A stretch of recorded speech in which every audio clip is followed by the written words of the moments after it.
Hello everyone, my name is Devanshu and in this lecture I'm going to discuss with you the newly revised syllabus by CBSE for class 12. See, CBSE has made some changes in our syllabus that will be discussed in this lecture today by me. So let's start. We will discuss what is the difficulty level of our newly revised syllabus and how we are supposed to answer. So let's discuss. So these are the instructions that are written on your paper. The complete paper is divided into two parts, part A and part B. So there will be only two sections in your paper, part A and part B. All the questions are compulsory, as we all know. Separate instructions are given with each section and question wherever necessary. Read these instructions very carefully and follow them. Do not exceed the prescribed limit. See, this is the important point here. Do not exceed the word limit. If we do so, marks will be reduced. Marks can be deducted by the examiner. So हमें एक चीज अपने दिमाग में रखनी है कि हमें अपने आंसर को एकदम ट्रैक पे रखना है, टू द पॉइंट रखना है, वर्ड लिमिट एक्सीड नहीं करनी है. एंड जो मेन आइडिया है ना, वो हमें वहां पे ध्यान रखना है और उसी के अकॉर्डिंग हमें अपने आंसर लिखना है. तो ये जनरल इंस्ट्रक्शंस थे. जो पार्ट ए है वो 20 मार्क्स का रहेगा यहाँ पे, ठीक है. Part J section A reading, ठीक है. उसके बाद see this is a passage. So part 1 which is reading section contains 2 passages. सबसे पहला चेंज जो इस बार सिलेबस में किया गया वो ये है कि इस बार जो पैसेज है उसके सारे के सारे क्वेश्चंस एमसीक्यू की फॉर्म में होंगे, multiple choice question. Yes, you will be glad to know that sir ये तो बहुत इजी हो गया, अब स्कोर करना बहुत आसान रहेगा. But listen to me carefully. All the questions are based on your interpretatory skills. Yes, interpretation, व्याख्या, एक्सप्लेनेशन आप कैसे करते हैं, ठीक है ना, कॉम्प्रिहेंशन पर बेस्ड होंगे, एनालिसिस पर बेस्ड होंगे. The game is not going to be easy for you this time. See the difficulty level of the question हम यहाँ पे डिस्कस करेंगे. देखिए, ये जो एक पैसेज यहाँ पे आपके सामने लिखा हुआ है, it is a conversation between a father and a son. A father wants his son to know how to cook rice. See, who doesn't know how to cook rice? This is a very simple passage for comprehension. But I won't discuss the answer of this passage with you, but I want you to know what type of questions are being asked here. See, father's question to the narrator about knowing how to cook rice was intended to. What was the intention of the father who asked this question to his son? क्यों पूछा उसने कि do you know how to cook? What is the intention? He wants to know your interpretive skills here. आप कितना समझ पाए यहां पे. देखिए, सिंपल फॉर्म में अगर क्वेश्चन पूछता तो ये पूछ सकता था, what did the father ask his son? Father ने अपने जो बेटा उसको क्या करने के लिए कहा. What did the son reply? ऐसा कोई क्वेश्चन नहीं आया. आप ध्यान से देख सकते हैं, all the questions are based on comprehension, interpretation, inference, analysis. So you will have to read the whole paragraph thoroughly और 2 to 3 times. So please build up this skill by solving at least 2 to 3 passages every day.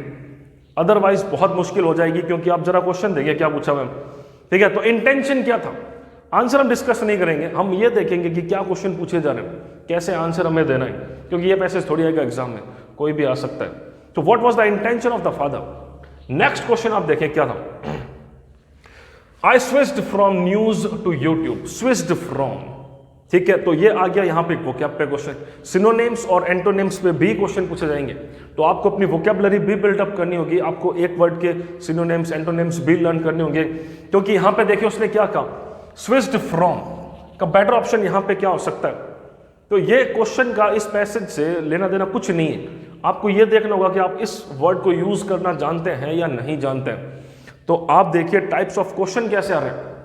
ये आप नहीं सोच सकते कि बहुत easy question होंगे, किसने किससे क्या कहा, क्या बात हुई, तो एक किसी भी एक ऑप्शन को टिक कर देंगे. इससे जो पहले वाला फॉर्मेट था जिसमें हमें आंसर्स राइट करने होते थे, उसमें अगर आपने कुछ भी लिखा है तो आपको कुछ मार्क्स तो मिलते ही थे. यहाँ ऐसा नहीं होगा. यहाँ पर अगर ऑप्शन गलत, there will be no marks awarded, ठीक है. नेक्स्ट क्वेश्चन देखें. Understand the way of asking question here. आप एक समझने की कोशिश करें कि उसने डिफिकल्टी लेवल क्या सेट किया यहाँ पे, वो क्या चेक करना चाह रहा है examiner. Based on your understanding, please have a look based on your understanding. ये क्वेश्चन आ गया फिर से आपके इंटरप्रिटेटरी स्किल्स पे। देखिए एक वर्ड होता है इंग्लिश में interpretation, means explanation, the way you understand things, the way you explain. So he wants you to explain here based on your understanding. You will have to read the questions twice और maybe thrice to take an answer. Okay, so based on your understanding of the passage, choose the option that lists the correct sequence of the process.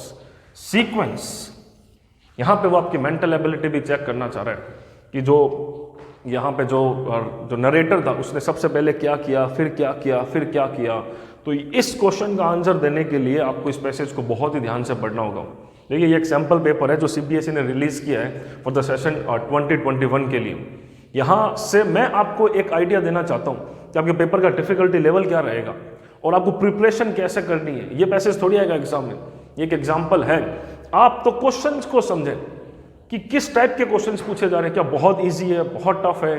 तो मैं आपको पहले ही बता चुका हूं, comprehension, interpretation, inference, analysis भी करवाएगा भी आपसे। तो बहुत इजी नहीं होने वाला है, बहुत इजी नहीं होने वाला है। हमें क्वेश्चंस को और पूरे पैसेज को thoroughly completely 2 to 3 times read करना पड़ेगा। So it is a habit, it is a practice, start doing so from today. आज से ही करना शुरू कर दें आप, ठीक है ना। प्रैक्टिस के बिना इस बार नहीं हो पाएगा। नेक्स्ट क्वेश्चन देखते हैं। देखें, the narrator says that he has dextrous hands. Dextrous hand, वो क्या पर क्वेश्चन आ गया। If you know nothing about this word dextrous, you can not solve this question. आपको छोड़ना पड़ेगा ये क्वेश्चन, ठीक है ना। या फिर आप यहाँ पे कोई भी एक ऑप्शन को टिक कर सकते हैं, किस्मत सही हो गया तो। He would have had a problem had it been the opposite. Not being dexterous mean not being. Antonym पूछ रहा है यहाँ पे। तो questions are based on synonyms, antonyms of a word.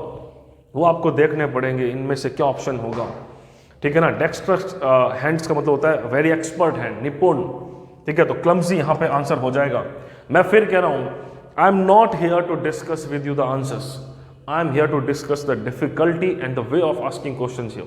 कैसे पूछे जाएंगे, कैसे आप प्रिपेयर कर सकते हैं अपने आप को इस पेपर के लिए, इन MCQs के लिए। हम तो ये सोच रहे थे इस बार MCQs आएंगे तो बहुत इजी रहेगा स्कोर करना, है ना। देखिए 2 पैसेज है 10 मार्क्स के, 20 मार्क्स। तो हमने तो यही सोचा था 20 मार्क्स का पेपर है, इजीली टिक कर देंगे या कोई एक बेस्ट ऑप्शन लिख के आ जाएंगे, मार्क्स मिल जाएंगे। जरा क्वेश्चंस देखें, पूरा सीधा क्वेश्चन पूछा गया है एक सिनोनिम, एंटोनिम पे। नॉट बीइंग डेक्स्ट्रस मींस, जो डेक्स्ट्रस नहीं है, मतलब एंटोनिम पूछ लिया इसका। नेक्स्ट देखें, ठीक है। उसके बाद which option represents the correct ratio of water to rice for cooking perfect rice. एक बहुत ही माइन्यूट इंफॉर्मेशन पे क्वेश्चन उसने पूछा है, एक विजुअल फॉर्म में आपसे क्वेश्चन पूछा है, ठीक है। वो हर तरह से हमारी मेंटल एबिलिटी को चेक करना चाह रहे हैं यहाँ पे। अगर आपने इस पैसेज को सिर्फ जैसे एक बहुत ही ऑर्थोडॉक्स और ट्रेडिशनल टेक्निक थी कि फर्स्ट क्वेश्चन का आंसर फर्स्ट लाइन में, सेकंड क्वेश्चन का आंसर सेकंड लाइन में, ऐसा बिल्कुल भी नहीं है। To cook perfect rice you will have the clear cut idea which has been discussed in this passage, ठीक है। तो मैं पैसेज रीड नहीं कर रहा हूं आपके सामने, मैं आपको यह समझाना चाहता हूं कि टाइप्स ऑफ क्वेश्चन देखें कैसे। नेक्स्ट क्वेश्चन देखें। ये विजुअल इम्पेयर्ड के लिए जो ठीक से देख नहीं पाते, तो वो जो पिक्चर्स को नहीं देख पा रहे उनके लिए फिर यहाँ पे डेटा फॉर्म में लिखा हुआ है, ये आपको नहीं करना, वो सेम ही क्वेश्चन था, ठीक है। तो ये भी ध्यान रखना, ऐसा भी आएगा बीच में। अब देखें, how did the mother react, how did mother react, है ना। तो वो चाहता है कि आप मदर की थिंकिंग क्या थी वो बताएं यहाँ पे। How did she react after hearing to the burning smell. Burning smell के बाद मदर का रिएक्शन क्या था। Did she comment? Did she brushed it aside, inquired or handled it? ठीक है। तो यहां पे आपका मदर को रिएक्शन बताना था, उसके लिए फिर से आपसे पैसेज को पढ़ना पड़ेगा ठीक से। According to the passage, the fact that the narrator asked risk experimentation on his maiden attempt in the kitchen shows that, what does it show? Maiden attempt मतलब it was his first attempt. It was the first time that he was going to cook rice. What does this express? Consciousness, nervous, presumptions and courteous. फिर से question आ गया एकदम आपके comprehension पे। आपको क्या लगता है यहाँ पे कि क्या एक्सप्रेस किया गया। उसने सिंपल क्वेश्चन नहीं पूछा है, ठीक है ना। हमें इन सब वर्ड्स का मतलब पता होना चाहिए, तभी हम आंसर दे सकते हैं। उसके बाद next question, pick the option showing the correct use of word हज्पा। एक यहां पे फिर से सिनोनिम पूछ ले इस वर्ड्स का हज्पा। अगर आपकी वोकैब वीक है, अगर आपको सिनोनिम्स एंटोनिम्स नहीं आते, आपको कितने सारे क्वेश्चन छोड़ने पड़ सकते हैं। सारे के सारे most of the questions are based on synonyms antonyms, the root meaning of that word. ये क्वेश्चन अगर आपने ये वर्ड कभी भी नहीं सुना है, ये क्वेश्चन ड्रॉप करना पड़ेगा आपको। अब नहीं आंसर जो कुछ भी होगा है ना, हमें तो एक थीम आइडिया समझना है यहाँ से कि मुझे अपने एग्जाम की प्रिपरेशन करनी कैसे। आपको बहुत सारे वर्ड सीखने होंगे, आपको अपनी वोकैब बिल्डअप करनी होगी, ठीक है ना। ये इंपॉर्टेंट नहीं है कि मैं आपको इस वर्ड का मतलब यहाँ पे बताऊँ या कोई एक ऑप्शन बताऊँ, ये पैसेज नहीं आएगा एग्जाम में। आप तो ये समझें कि ऐसे क्वेश्चंस आएंगे, तो वोकैब को बिल्डअप करना है। नेक्स्ट क्वेश्चन, ठीक है, pick the option that correctly states that did not happen after the writer check on the rice. क्या नहीं हुआ था, ठीक है, ये इजीली क्वेश्चन आप कर सकते हैं। The narrator's creation was, narrator's creation क्या था, ठीक है, वो आप पैसेज पढ़ के बता सकते हैं। ये एक इजी क्वेश्चन था। Pick the option that correctly list the final feelings of the writer. Final feelings, यहां पे फिर आपको ही समझना पड़ेगा इन द लास्ट पैराग्राफ उसने क्या कहा था। फ्रस्ट्रेटिंग थी, अम्यूजिंग थी, इनमें से कोई भी एक वर्ड यहां पर नहीं आया, है ना, कि नरेटर को उसके फादर ने राइस कुक करने के लिए कहा था, तो इन द एंड उसने वो किया। यूट्यूब पे वीडियो देख कर उसने वो किया, तो how did he feel at the end, कैसा उसने फील किया, वो आपको एक्सप्रेस करना है यहाँ पे इन वर्ड्स में से किसी एक वर्ड को use. Was he feeling frustrated, amused, satisfied, disillusioning, exacting, enlightening, कैसा लगा उसको। ऐसा कोई भी वर्ड इस पूरे पैसेज में नहीं है। आपको ही इसको कॉम्प्रिहेंड करना पड़ेगा, आपको इसको समझना पड़ेगा कि उसने कैसा फील किया। तो जरा नंबर ऑफ, टाइप ऑफ और क्वालिटी ऑफ क्वेश्चंस देखिए आप, कैसे क्वेश्चंस पूछे जा रहे हैं। Let's move on to next question. Here is second paragraph, second passage. आपको एक पिक्चर दी हुई है यहाँ पे, ठीक है ना। देखिए पिक्चर फॉर्म एक बार ग्राफ दिया हुआ आपको, ये एनालिसिस पर बेस्ड है, पूरा का पूरा एनालिसिस पर बेस्ड है, ठीक है। तो यहाँ पर भी क्वेश्चंस देखते हैं कैसे। देखिए first question, according to the passage one of the reasons for the recent transformation of education is the. आपको क्या लगता है कि मेन जो रीजन है ट्रांसफॉर्मेशन ऑफ एजुकेशन का वो क्या है। तो आपको यहाँ सबसे पहले इस ग्राफ को समझना होगा, उसके बाद इसको पढ़ना होगा, ठीक है ना, वहीं से हम देख सकते हैं। तो ये सारी बातें मैं आपसे उस फर्स्ट पैसेज में डिस्कस कर चुका हूं कि आपका जो रीडिंग सेक्शन है वो पूरा का पूरा कॉम्प्रिहेंशन पे और एनालिसिस पे और आपके इंटरप्रिटेटरी स्किल्स पे डिपेंड करेगा। आप इसको इजीली नहीं ले सकते कि बहुत इजी आएगा, एमसीक्यूज है, मैं तो कोई भी एक ऑप्शन लिख के आ जाऊंगा वो सही होगा, ऐसा नहीं होगा, ठीक है। तो कंक्लूजन ये निकालता हूं मैं अभी तक का ये कि आपको अब एटलीस्ट 5 to 6 पैसेजेस की रोज प्रैक्टिस करनी है according to this, based on this new pattern, ठीक है। तो पेपर के अंदर जो क्वेश्चन है उनका डिफिकल्टी लेवल अच्छा है, आप ये देख सकते हैं। मैं सीधा आगे चल रहा हूँ, ठीक है। देखिए there will be total 10 questions. Passage 1 में भी 10 क्वेश्चंस थे, पैसेज 2 में भी 10 क्वेश्चंस है, ठीक है ना। 11 होंगे, आपको 10 करने होंगे। ये विजुअली इंपेयर्ड के लिए है, वापस से वही आ गया, वो जो पिक्चर को नहीं देख पा रहे थे ये उनके लिए है, ठीक है। तो रिपीट कर दिया उसने, थोड़ा सा आपको अजीब लग सकता है पेपर, लेकिन आपको इसको स्किप करना है। Literature, now we are discussing literature, ठीक है ना। रीड द एक्सट्रैक्ट, ठीक है। ये एक्सट्रैक्ट एक इन्होंने यहां पे लिया है, एनी 2 आपको कोई एक करना है, मार्किंग भी देख लीजिए एक बार क्या रहेगी, ठीक है। एनी 2 ऑफ द 3 गिवन, 3 में से कोई 2 करना है तो 8 मार्क्स। अब एक्सट्रैक्ट जब आता है एक तरह से ये एक सीन पैसेज हो गया, जैसे वो अनसीन ये सीन पैसेज है, तो हम फिर ये सोचते हैं कि भाई बहुत इजी रहेगा, ये तो जो चैप्टर्स है उसमें से लिया गया, we can easily score. See the difficulty level of question. The phrase transit homes, refer the phrase transit homes. पहला ही क्वेश्चन आपने उसने आपसे पूछ लिया कि ट्रांजिट होम्स को यहाँ पे डिस्क्राइब करें, ये किसको रेफर कर रहा है यहाँ पे, अनहाइजेनिक कंडीशंस को, इनएडिक्वेट, फ्रेजाइल, टेम्परेरी, किसको। तो एक तरीके से उसने आपसे इसका सिनोनिम पूछा है, वो कौन सा हो सकता है, ठीक है ना। The correct option is temporary. मैं फिर कह रहा हूं आंसर्स में कुछ नहीं रखा हुआ, आप देखें कि क्वेश्चन कैसे पूछे जा रहे हैं। तो ये एक सीन पैसेज था, एक्सट्रैक्ट मैं कह सकता हूं इसको यहाँ पे, जिसमें से पहला ही क्वेश्चन सिनोनिम के ऊपर पूछा। वो आपकी वोकैब पावर देखना चाहते हैं, वो आपका नॉलेज देखना चाहते हैं, आप किसी भी क्वेश्चन को कैसे समझते हैं, है ना, वो सिंपल क्वेश्चंस नहीं आएंगे, what did the father say to his son, what was the son doing, what did his mother say to him, ऐसा कुछ भी नहीं है। पहला ही क्वेश्चन आप देख सकते हैं कैसा है। नेक्स्ट क्वेश्चन देखें इसी एक्सट्रैक्ट का, आइडेंटिफाई, आइडेंटिफाई फिर से देखें क्या, the figure of speech. Poetic devices के बारे में सुना होगा आपने, सिमिली, मेटाफर, पर्सोनिफिकेशन, ठीक है ना। तो ये चैप्टर के अंदर वो फिगर ऑफ स्पीच की बात कर रहा है कि garbage to them is gold. आप देखें कितने क्वालिटी क्वेश्चंस पूछे जा रहे हैं, हाइपरबोले, सिमिली, है ना, पर्सोनिफिकेशन, कौन सा होगा इसमें से।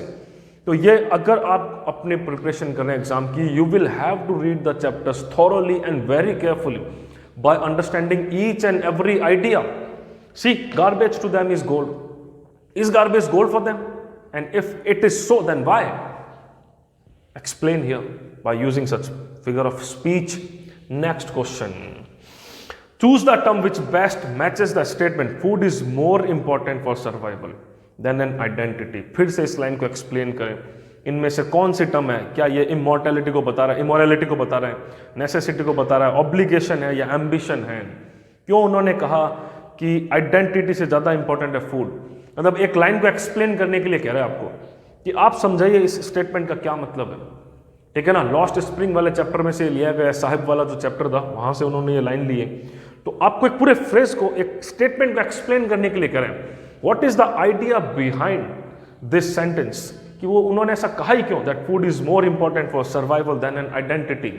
ये आपको ही समझना है और यहां पर एक्सप्लेन करना है। सिंपल क्वेश्चंस नहीं आ रहे हैं, ठीक है ना। सिंपल क्वेश्चन ये हो सकता था, food is more important for survival than an identity, who said this lines to whom, ये होता है सिंपल क्वेश्चंस। लेकिन यहां तो एक्सप्लेन करने के लिए कह रहा है, ठीक है। तो आप जरा एक बार समझ लीजिए कि कैसे क्वेश्चंस आएंगे एग्जाम में। Next question, what does acquired the proportions of a fine art mean. देखिए फिर से आ गया मीन, फिर से कह रहा है एक्सप्लेन करें इस फ्रेज को, ठीक है। तो आपको सारे चैप्टर्स को बहुत अच्छे से समझना होगा। Next question, the officials felt powerless because, देखिए फिर से आ गया बिकॉज, रीजन। ये सारे कॉम्प्रिहेंशन पर बेस्ड क्वेश्चंस हैं, ठीक है। तो आपको बताना है, ये हमने इंडिगो वाले चैप्टर में से लिया है। When there was a scuffle और there was a conflict between Gandhi and the British officials, तो क्या हुआ था? आपको क्यों लगता है कि पावरलेस क्यों फील किया था ब्रिटिश ऑफिशियल्स ने?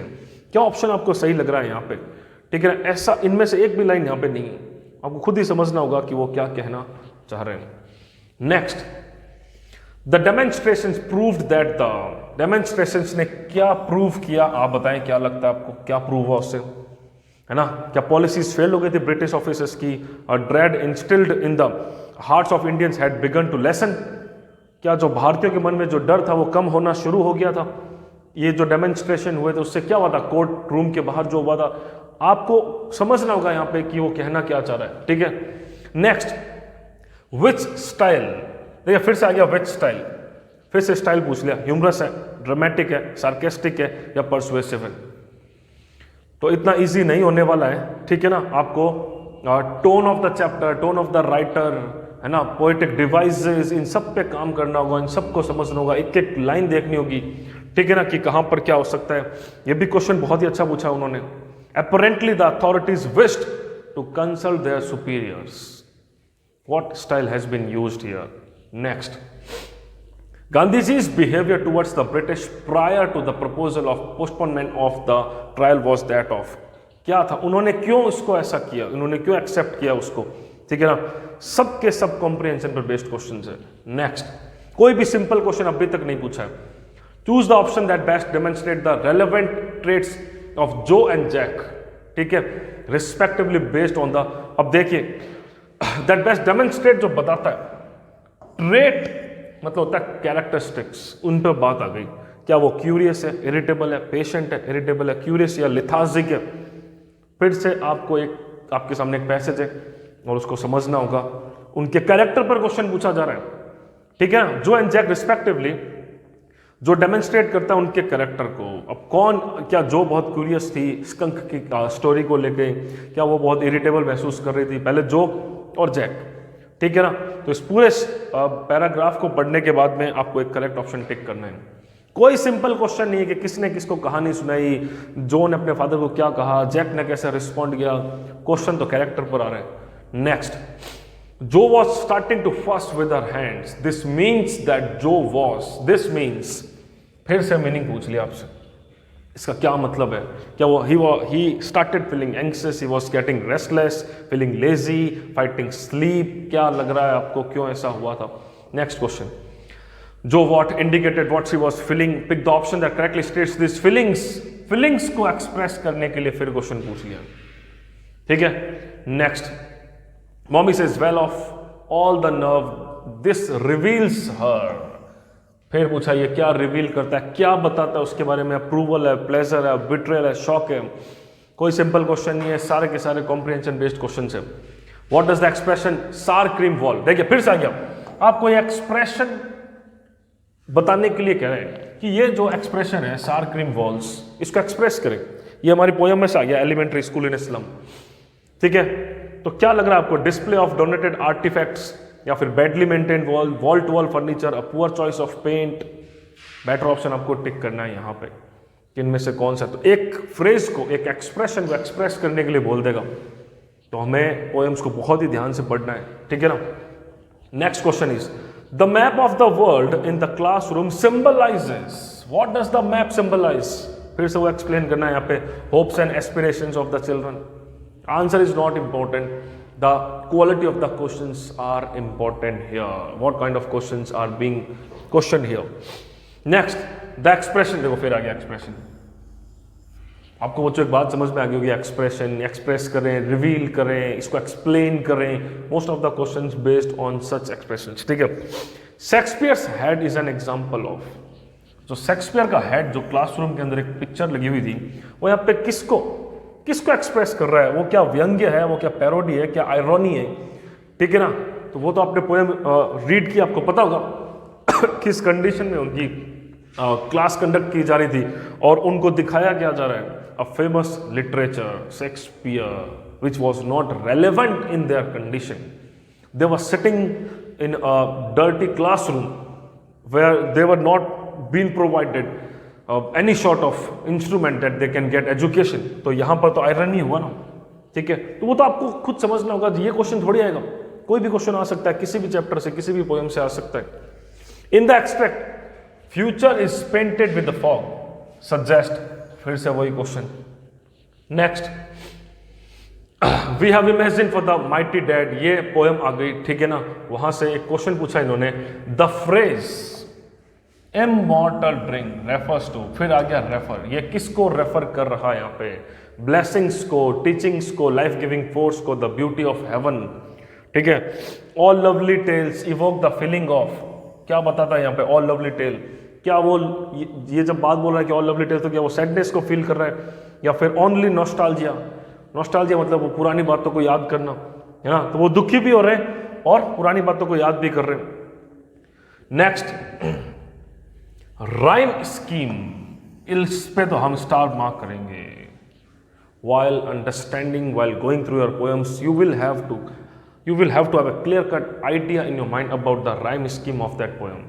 एक एक्सट्रैक्ट आपको यहाँ पे दिया हुआ है उसकी राइम स्कीम, आप जानते हैं A B B A B C A B C कुछ भी हो सकती है यहाँ पे, तो आप यहाँ से पता लगा सकते हैं, है ना। डेड, रीड, ड्रिंक, ब्रिंग, तो ये तो ऐसा लग रहा है ए बी ही है यहाँ पे, ठीक है ना। ऑप्शन बी हो सकता है यहाँ पे, ठीक है ना। तो राइम स्कीम पे भी क्वेश्चन आएगा। उसके बाद द लिटरेरी डिवाइस, ये मैंने आपको अभी कहा था। तो देखिए जब पोएम्स में से एक्सट्रैक्ट आएगा तो वो बेस्ड होगा लिटरेरी डिवाइसेस पे और राइम स्कीम पे, तो क्वेश्चन पूछेगा ही पूछेगा। उसके बाद किसी भी फ्रेज को एक्सप्लेन करने के लिए कह सकता है हमें। तो लिटरेरी डिवाइस आपको देखनी है यहाँ पे, ये जो लाइन है इसके अंदर, endless fountain of immortal drink, ठीक है ना। ये तो इमेजरी इमेजिन कर रहा है वो यहाँ पे। आंसर्स इंपॉर्टेंट नहीं है, क्वेश्चन इंपॉर्टेंट है कि क्या लिटरेरी डिवाइस पे क्वेश्चन आता है, यस हियर इट इज। क्या राइम स्कीम पे आएगा, yes the previous question was based on the rhyme scheme of the poem, ठीक है। तो आपको हर एक एक्सट्रैक्ट की राइम स्कीम देखनी है कि क्या होगा। The writer tones down the philosophical load inherent in the rat trap with the inclusion of, tones down, tone क्या है यहाँ पे रेड ट्रैप चैप्टर के अंदर, ठीक है ना। क्या कहना चाह रहा है वो यहाँ पे, is the chapter ironical, satirical, क्या कोई व्यंग्य किया गया यहाँ पे, क्या क्लासिकल रेफरेंसेस है या ह्यूमर एंड विट है, ठीक है। तो पूरा चैप्टर हमने डिस्कस किया था कि एक पैडलर के बारे में ये स्टोरी थी and what happens to him, and at the end he completely transforms himself. Why did he do so? क्यों किया उसने ऐसा? कोई क्वेश्चन नहीं पूछा उसके ऊपर, टोन ऑफ द चैप्टर पूछ ली. What does the writer want us to understand? वो क्या चाहता है कि हम, तो अगर आप किस, जैसे वो भोली वाला चैप्टर था, सॉरी वो 10th स्टैंडर्ड में था, रेड ट्रैप के अंदर जो चैप्टर था उसके मेन थीम क्या है, वो क्या कहना चाह रहा है, लास्ट लेसन जो हमारे सिलेबस में उसकी मेन थीम क्या है, क्या चाहता है राइटर हमसे समझना. ठीक है, तो आपको हर चैप्टर की थीम भी देखनी होगी यहां पे. उसके बाद डगलस डीप वाटर में से इन्होंने क्वेश्चन लिया है, choose the statement that is not true. यहां पर ही आपकी मेंटल एबिलिटी चेक कर रहे हैं विद रेफरेंस टू डगलस. तो डगलस के बारे में आपने पढ़ाई था, आपने देखा कि क्या हुआ था. तो यहां पे कौन सी चीज ट्रू नहीं उसको लेकर फिर से चैप्टर को ध्यान से पढ़ना होगा. Spender's use of imagery in his eyes live in a dream. फिर से एक क्वेश्चन उसने यहां पे पूछा है ऑफ अ स्क्विरल गेम. ये चैप्टर फिर से आया है an elementary school in a slum. ठीक है, तो आपको एक्सप्लेन करना होगा यहां पे कि what is the meaning of his eyes live in a dream, क्या एक्सप्रेस करता है यहां पे. Next question, trees as a boon in the poem A Thing of Beauty with the reference to this statement which of the following option is not true. देखिए अभी इससे पहले वाला क्वेश्चन भी किस पर बेस्ड था, the option that is not true. Here फिर the option is that is not true. तो आपको इन सारे ऑप्शंस को 2 to 3 टाइम्स रीड करना होगा. उसके बाद किसी और एक और चीज इंपॉर्टेंट, देखिए उसने एक इस वर्ड पे with reference to this statement. कौन सा statement, that trees as a boon in the poem. ठीक है, पहला ऑप्शन देखते हैं, इस क्वेश्चन को मैं एक्सप्लेन करूंगा. Trees give us sustenance. ठीक है, trees provide relief from heat, बिल्कुल ऐसा होता ही है. Trees help keep the earth clean. ठीक है, trees appear beautiful to the I.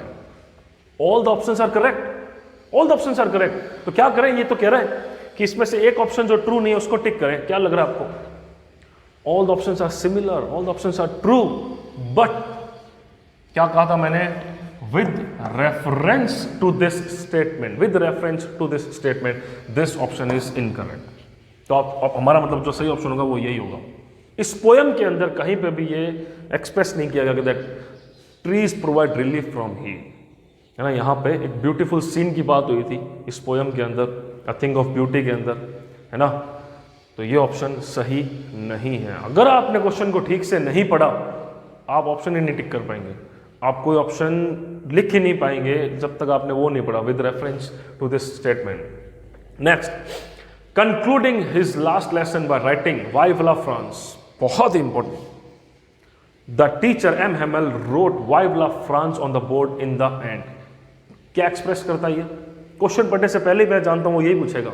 What was his feeling, why did he write this sentence on the black board.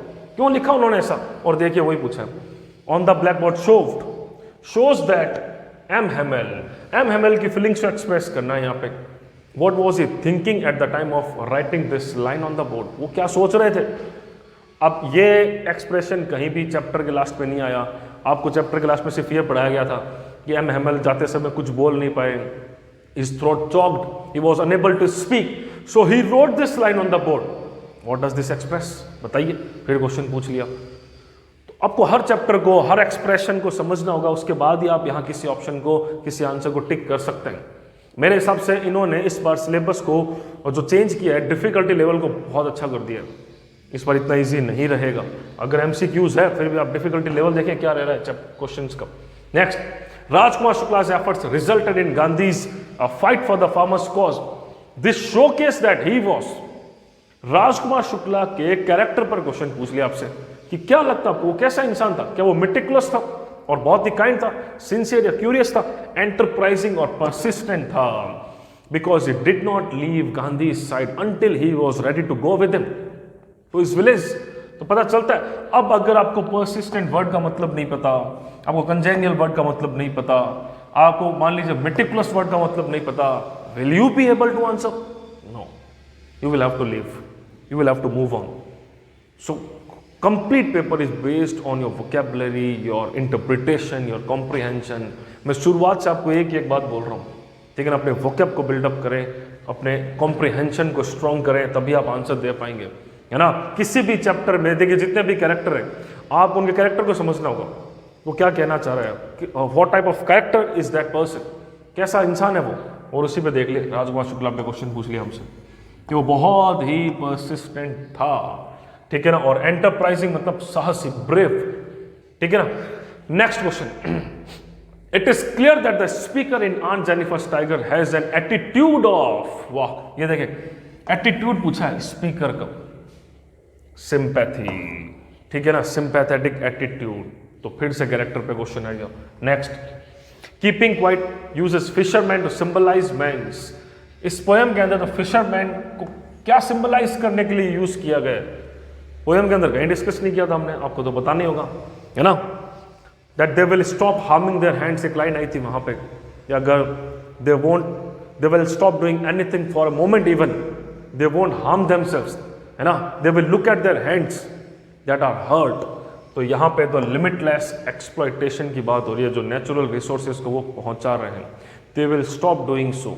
तो this is the main theme of this line, कि एक एक line को आपको explain करना पड़ सकता है यहाँ पे।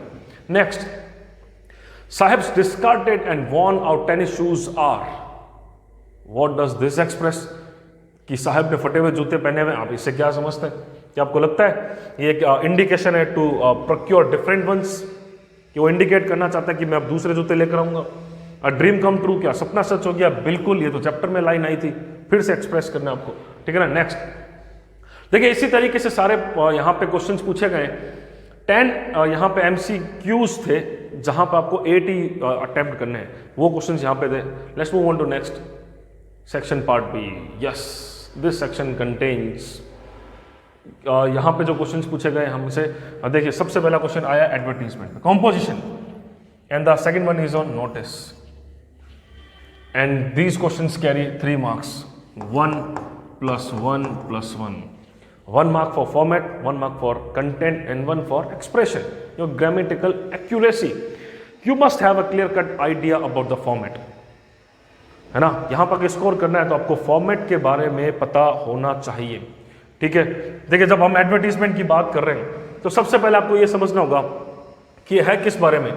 You are looking for an interior designer, so this is the name of the post, you are looking for a designer, interior designer. Draft a suitable advertisement for the same in about 50 words. 50 words mean 5 lines, 5 to 6 lines, to be published in the classified columns of National Daily, the local newspaper. So when we are going to write an advertisement, a few things we need to keep in our mind. First, make a fixed format like this. Make a box. Put a title. Situation vacant.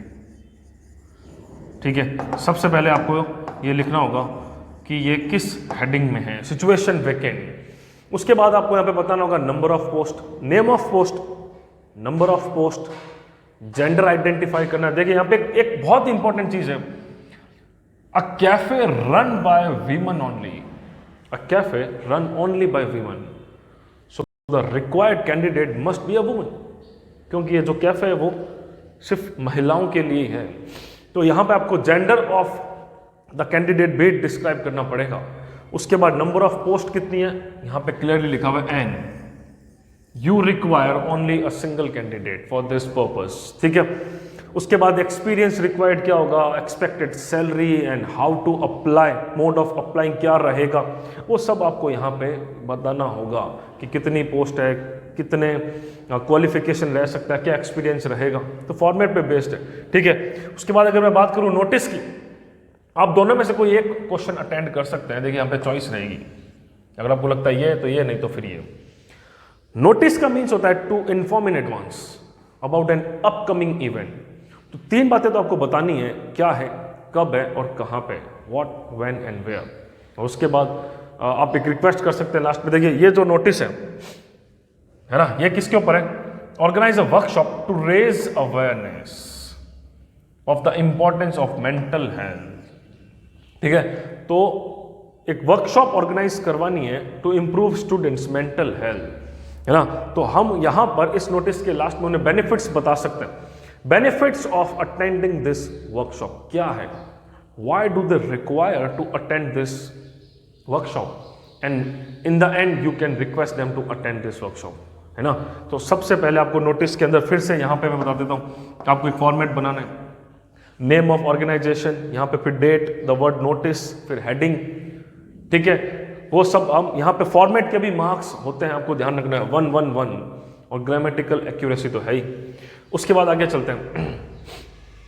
Then फिर से आपको एक question पूछा गया है यहाँ पे, देखिए, write your reply in about 50 words and the information number second. First is you are going to write a reply and you have to write this in a letter form, ठीक है। सबसे पहले देखिए, आपको इस क्वेश्चन को पढ़ के ही पता लग रहा होगा कि हमें एक लेटर फॉर्म में लिखना है, तो वही सेंडर्स एड्रेस, डेट, सैल्यूटेशन, और उसके बाद आप सबसे पहले कॉम्प्लीमेंट्री थैंक्स बोलेंगे, thank you so much for inviting me, है ना। उसके बाद आप यहाँ पे डिटेल्स कंफर्म करेंगे, और उसके बाद अगर कुछ रिक्वेस्ट करनी है, that please provide me a school vehicle, है ना, so that that can attend me, तो वो आप यहाँ पे बता देंगे। नेक्स्ट क्वेश्चन इज, आपको यहाँ पे भी दोनों में से कोई एक अटेंड करना है, ठीक है। राइट द इन्विटेशन, देखिए वो रिप्लाई था, ये इन्विटेशन है। अब ये पता नहीं चल रहा वो फॉर्मल है या इनफॉर्मल है ना। इन्विटेशन के दो फॉर्मेट्स थे, formal and informal. So read the question carefully. You are Rukmani और राजा, एड्रेस दिया वहां पे, you have just purchased a new house and you decide to have a house warming ceremony and invite your cousin. You are inviting your cousin, so automatically ये जो question है वो informal हो गया, है ना, क्योंकि ये दो कजन्स के बीच में बात हो रही है, तो जो फॉर्मेट है वो भी हमें इनफॉर्मल का ही यूज करना है। नेक्स्ट, यहां पर एक क्वेश्चन पूछा गया आपसे, देखिए, यू आर शुभा या फिर कृष्णा, कोई भी आप नाम लिख सकते हैं, रिसाइडिंग इन श्रद्धा अपार्टमेंट। यहां पे आपको एक लेटर लिखना चाहिए, राइट अ लेटर। किसको लिखना है? टू द एडिटर, ठीक है। इन अबाउट 120 to 150 मीन्स लगभग 12 to 15 लाइन्स में आपको ये लिखना है, explaining your concern along with the rationale behind the importance of garbage segregation. So whenever you are going to write a letter to the editor of a newspaper, split the main content in 3 paragraphs. ठीक है, सबसे पहले तो हम लिखेंगे address of sender, then date, then salutation, ठीक है ना। सैल्यूटेशन में हम लिखते हैं डेजिग्नेशन द एडिटर, उसके बाद वो कौन से न्यूज़पेपर के एडिटर है, then subject, and then main body, main paragraph. Divide it, split it into 3 paragraphs. First paragraph में आपको खुद को और प्रॉब्लम को आइडेंटिफाई करना, that why are you writing this letter to him. In the second paragraph, detail of that problem और issue, and in the third paragraph, conclusion, what do you want to be done, आप क्या चाहते हैं कि क्या हो, ठीक है। तो एग्जैक्टली कॉपी आपकी ऐसी चेक होगी, है ना। It will be check that whether you have split the main body in 3 paragraphs और नॉट। तो ये आपको थोड़ा सा यहाँ पे ध्यान रखना है। अगर आपको यहाँ पे इंटरेस्ट नहीं है तो आप ये अटेंड कर सकते हैं, ठीक है ना। Requirement of a sports teacher, you are going to, ठीक है ना। ये आ गया एप्लीकेशन फॉर जॉब, ठीक है ना। अब देखिए, एप्लीकेशन फॉर जॉब की एक रिक्वायरमेंट है स्पोर्ट्स टीचर की इन द लोकल न्यूज़पेपर, ठीक है। Write a letter responding to the given advertisement, submitting your candidature. तो यहाँ पे हम एक बायोडेटा, एक रिज्यूमे बनाएंगे यहाँ पे, जिसमें हम बताएंगे कि क्वालिफिकेशन क्या है, एक्सपीरियंस क्या है, डेट ऑफ बर्थ क्या है। जरूरी नहीं है क्वेश्चन स्पोर्ट्स टीचर पे आएगा, है ना। मान लीजिए कि इंग्लिश लेक्चरर की रिक्वायरमेंट के लिए आ गया, तो हम वहाँ पे उसके क्या क्वालिफिकेशंस रहेंगे वो बताएंगे। रिक्वायर्ड, तो आपको इस क्वेश्चन की प्रिपरेशन कैसे करनी है, आपको ये देखना है कि किस पोस्ट के लिए कौन सी डिग्रीज रिक्वायर्ड है। इंग्लिश, अगर टीचर इंग्लिश के तो उनके लिए, मैथ्स के टीचर है तो उनके लिए कौन सी डिग्रीज रिक्वायर्ड है। BSc, MSc, BTech, MTech, engineer की पोस्ट के लिए। सिंपल सेल्समैन आ गया, अकाउंटेंट की पोस्ट आ गई, ठीक है ना। तो पूरा फॉर्मेट वही है कि हम यहाँ पे बताएंगे कि सबसे पहले सेंटर्स एड्रेस, और देखिए जो लेटर का फॉर्मेट है वही रहेगा। उसके बाद इंपॉर्टेंट चीज़ तो यह है कि आप जब अपना बायोडाटा बनाएंगे उसके अंदर सारी इंफॉर्मेशन बताएंगे, ठीक है। तो फॉर्मेट फॉलो करना है। यहाँ पे भी 5 मार्क्स का ये क्वेश्चन है। उसके बाद नेक्स्ट क्वेश्चन है अटेम्प्ट एनी वन। देखिए क्लियरली आपको यहाँ पे इंस्ट्रक्शन दी हुई है, अटेम्प्ट एनी वन। नेक्स्ट आगे आएगा, इसके यहाँ पे ऑप्शन दिया हुआ है, वो हम नेक्स्ट स्लाइड पे देखेंगे। तो फिर से आपको दे दिया, while reading about new places and searching for them online has its merits, the advantage of actually। तो यहाँ पे आपको क्या करना है, आपको एक आर्टिकल लिखना है, राइट एन आर्टिकल, ठीक है। तो आर्टिकल में आपको सबसे पहले हेडिंग लिखनी है, उसके बाद वो किसने प्रेजेंट किया, and then yes split it into 3 paragraphs. वही identify, detail and then conclusion. ठीक है, सिंपल स्ट्रक्चर है इसका भी। उसके बाद आपको उसने क्वेश्चन दे दिया है एक न्यूज़पेपर रिपोर्ट के ऊपर, फिर से आपको हेडिंग लिखनी है सबसे पहले, उसके बाद बाय जिसने वो रिपोर्ट प्रेजेंट की, और उसके बाद आपको इसको पैराग्राफ्स में इन पॉइंट्स को यूज करते हुए लिखना है। ठीक है ना, फर्स्ट पैराग्राफ में आप बता सकते हैं कि हेडिंग को एक्सपेंड करना है फर्स्ट पैराग्राफ में, शॉर्ट में बताइए क्या हुआ था, कब, कैसे। उसके बाद डिटेल में second paragraph and then conclusion, क्या हुआ, क्या डिसीजन लिया गया, आपने क्या किया वहां पे। ठीक है ना। Next, attempt any 5 out of the 6 questions, attempt any 5, 1 mark 2 marks के 5 क्वेश्चंस आपको पूछे गए यहाँ पे। आइए देखते हैं इजी है या बहुत ही ज्यादा टफ है। व्हाट डज, यहाँ पे पॉइंट का नाम है नेरूडा, मीन बाय देखिए फिर से आपसे मीनिंग पूछनी है इसका, फिर से इस फ्रेज को एक्सप्रेस करने के लिए कह रहा है। कौन सी फ्रेज है? An exotic moment without rush in the poem, exotic विलक्षण पल, a very strange moment, please explain, please express. Simple question नहीं पूछा, एक्सप्लेन द मेटाफॉर। ठीक है ना, फिर से इसने पोएटिक डिवाइस, इस चैप्टर के अंदर मेटाफॉर कौन है, in the context of the story. ठीक है ना, फिर से आपसे एक क्वेश्चन अच्छा पूछ लिया। कमला दास देखिए राइटर के नाम ले लेके पूछ रहे हैं, speaks of an old familiar एक, कमला दास पोएट का नाम है।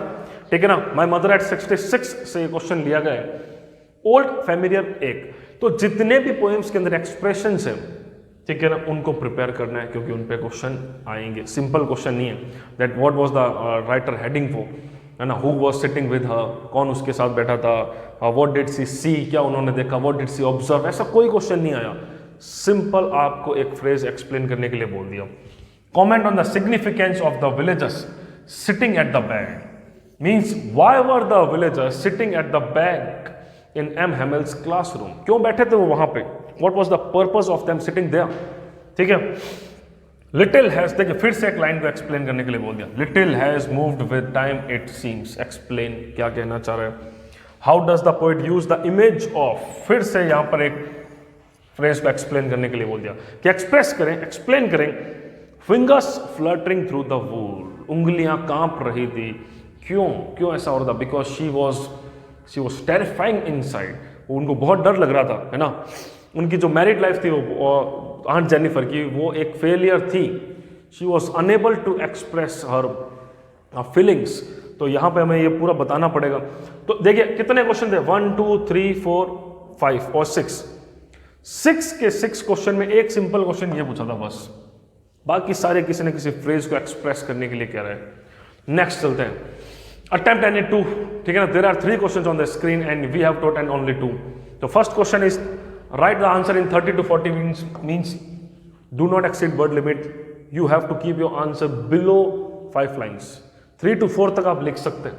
ठीक है, in his letter to Charlie Sam writes, फिर से एक एक्सप्रेशन को यहाँ पे समझाने के लिए कह रहे हैं, then I got to believing you were right, फिर मुझे जाकर भरोसा हुआ कि तुम सही थे। why did he say so, क्या देखा था उसने ऐसा। Next question, it was important that the recaptured Evans keep up the facade till the very last moment of his interaction with the governor। Question देखिए कैसे पूछा है ना, आपको 2 से 3 बार इस क्वेश्चन को पढ़ना पड़ेगा, उसके बाद आपको समझ में आएगा कि आंसर क्या देना है। Support this statement with the rationally, एक तर्क देते हुए इसको बताएं कि इवांस ने ऐसा क्यों किया, लास्ट तक उसने ये बिलीव क्यों करवाया अथॉरिटीज को कि वही जीत रहे थे, है ना, ताकि वो उसे ढूंढ नहीं पाए लास्ट में। यह क्वेश्चन कितना अच्छा क्वेश्चन है। देखिए, Sadao's acceptance of the general's plan to assassinate मतलब to kill.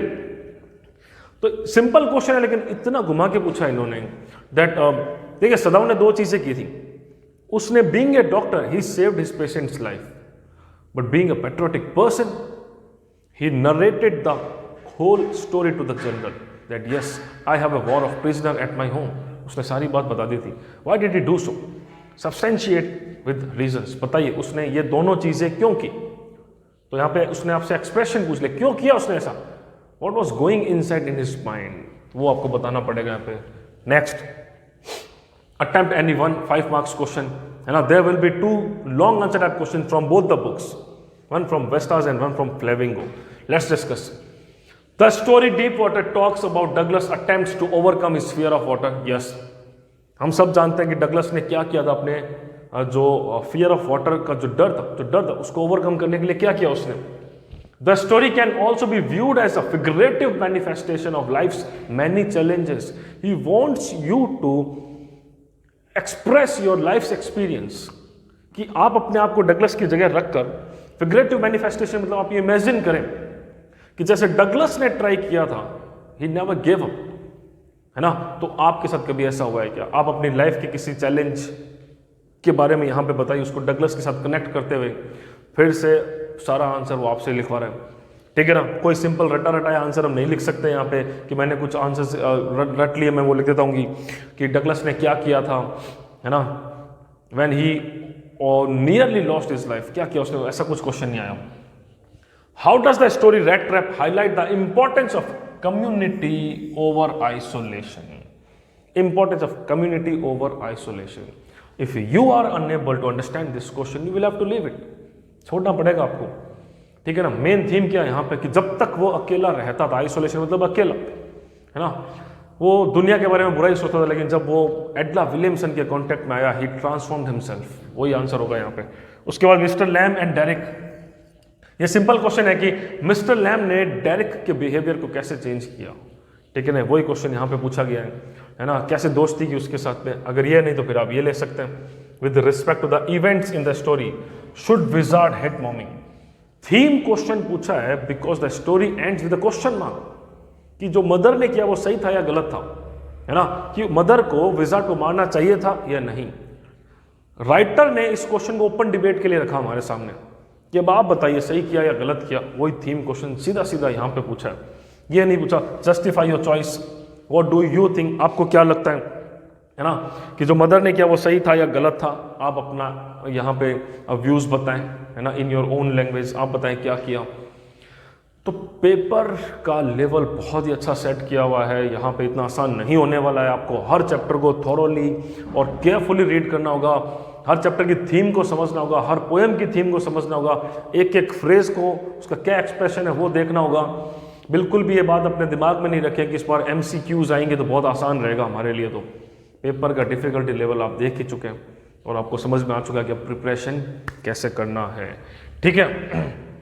So that was all from my side. I tried to make you understand that how you can prepare for your upcoming exams. Thank you so much.